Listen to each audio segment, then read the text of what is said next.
Now let us know the types of an angle. Before that, we have to know about this mathematical instrument. This is called as protractor. This is used to measure an angle and also to draw an angle according to the given measure. आपण गेल्या वर्षी याचा वापर करून angle काढलाही आहे आणि angle मोजलाही आहे. This protractor is semicircular in shape. पाहू शकता की याचा आकार कसा आहे, सेमी सर्क्युलर आहे, ज्याला की आपण अर्धवर्तुळ असं देखील म्हणतो. And this semicircular protractor is divided into 180 equal parts. इथे तुम्ही पाहू शकता की याला डिव्हाइड केलेलं आहे 180 पार्ट्समध्ये. अँड एव्हरी पार्ट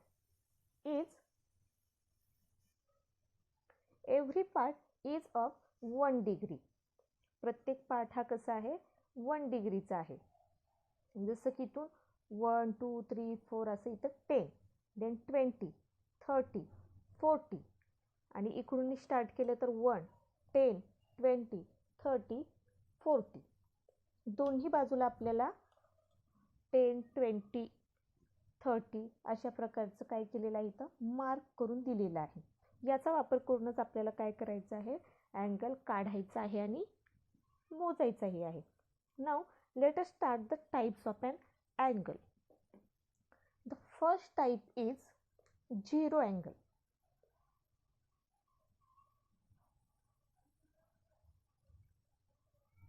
याला मराठीमध्ये शून्य कोन असं म्हणतात. याच्या नावामध्येच या अँगलची डेफिनेशन आहे. झिरो अँगल कशाला म्हणता येईल, zero angle and angle which measures 0 degree.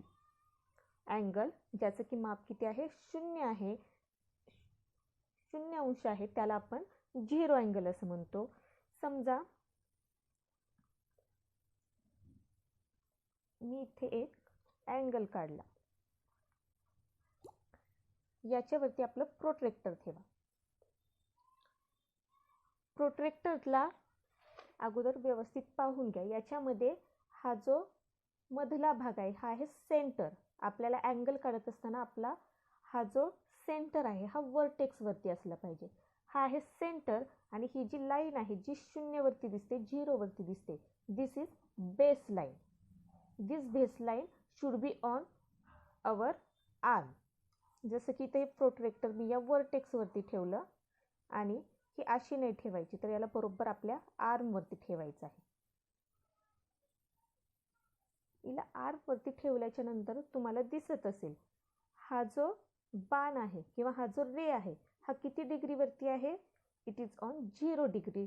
That means the measure of this angle is 0 degree. म्हणजे हा कसला अँगल झाला, झिरो अँगल झाला. समजा याला नाव दिलं मी P. Measure of an angle, यमचा अर्थ आहे मेजर. ह्या अँगलसाठी आपण अँगलचा सिम्बॉल वापरतो. Measure of angle P is equal to 0 degree. Therefore P is zero angle. हा कसला अँगल आहे, झिरो अँगल आहे. Number 2 acute angle. मराठीमध्ये आपण याला म्हणतो लघुकोन. द अक्यूट अँगल म्हणजे काय, an angle which measures greater than 0 degree but less than 90 degree. An angle which measures greater than 0 degree but less than 90 degree is called as acute angle. म्हणजे समजा आपण इथे एक अँगल काढूया, याला नाव देऊयात आपण बी, याला नाव देऊयात आपण C.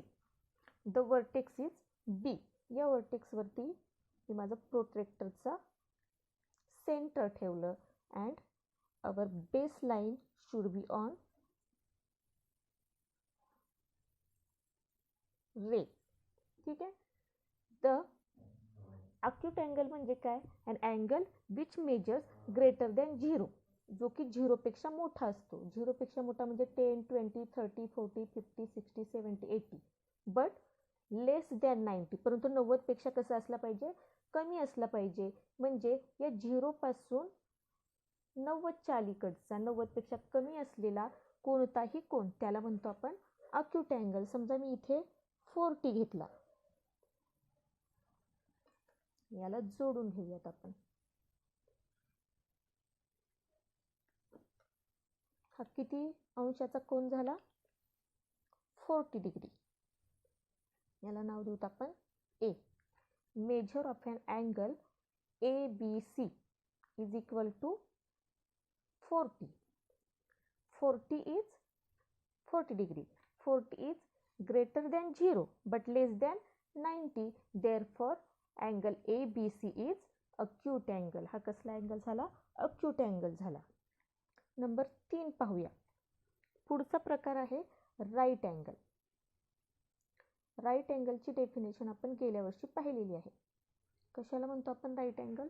Right angle means an angle which measures 90 degree.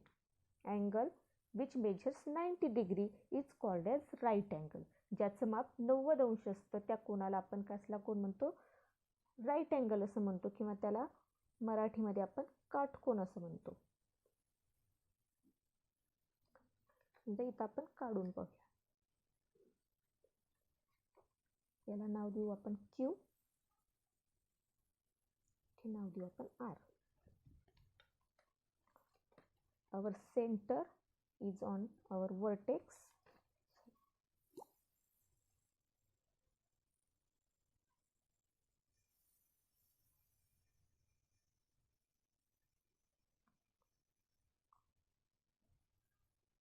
आणि आपला baseline on this side. An angle which measures 90 degree. 90 degree इथे आहे, ते आपण याला जोडून घेऊया.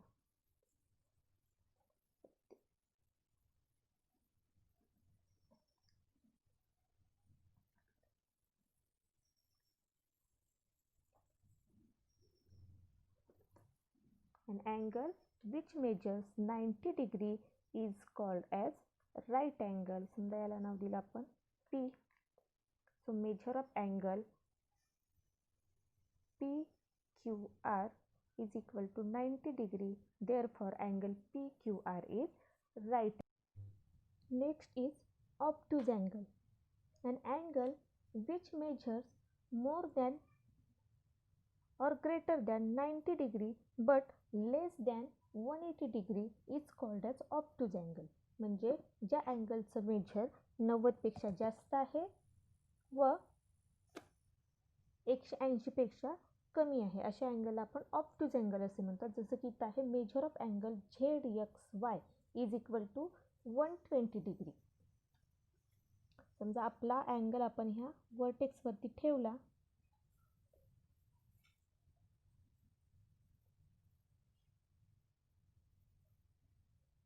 It's 130 degree. याच्यावरती जर ठेवला तर let's start with 0, 10, 20, 90, 100, 110, 120 and 130. The measure of this angle is 130. Therefore, this angle is obtuse angle. Next is straight angle. मराठीत म्हणतो आपण सरळ कोन. An angle which measures 180 degree is called as straight angle.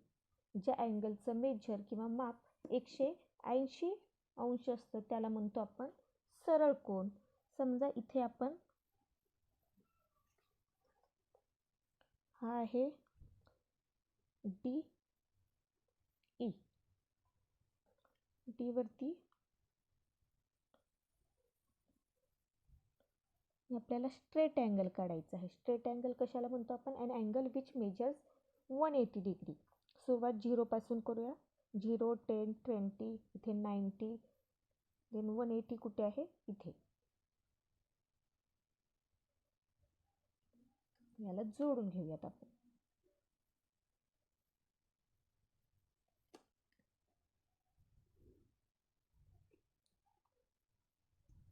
Here one straight line is formed. म्हणजे इथून इथपर्यंतचा जो तयार झालेला हा अँगल आहे, हा आहे 180 डिग्रीचा. हा सरळ रेषेवरती दिसतोय आपल्याला, म्हणून याला म्हणतो आपण स्ट्रेट अँगल. याला आपण नाव देऊया, हा झाला angle EDF. Measure of angle EDF is equal to 180 degree. Therefore, this angle is straight angle. Next is reflex angle.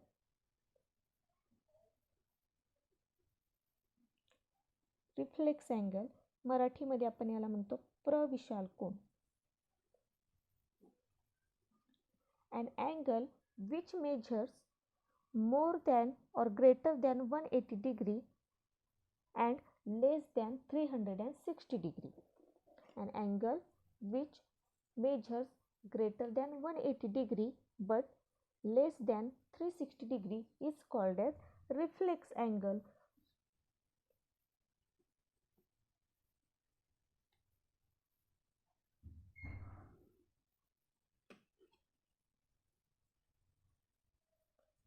अशा प्रकारचा दिसणारा अँगल हा रिफ्लेक्स अँगल असतो, because this angle is greater than 180 degree. Therefore, this is reflex angle. And the last is complete angle.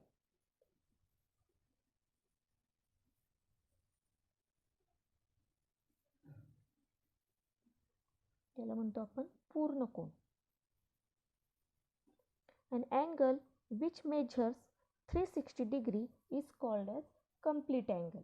ज्या अँगलचं माप 360 अंश असतं त्या अँगल आपण कंप्लीट अँगल असे म्हणतो.